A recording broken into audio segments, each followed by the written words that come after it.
Usap-usapan ngayon sa showbiz ang napapabalitang pansamantalang pahinga muna sa tambalan sina Kim Chiu at Paolo Avellino pagdating sa kanilang magkasamang proyekto.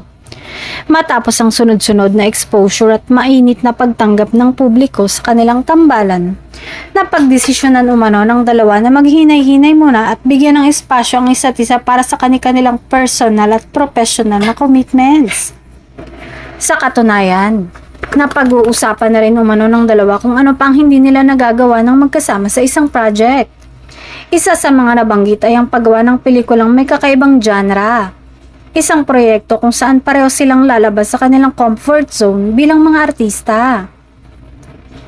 Sa ngayon, pahinga muna ang kanilang tambalan ngunit hindi ito nangangahulugang tapos na ang kanilang kwento. Para sa kanilang mga tagahanga, ang pahingang ito ay tila paghahanda lamang sa mas malaking proyekto na tiyak na aabangan ng marami.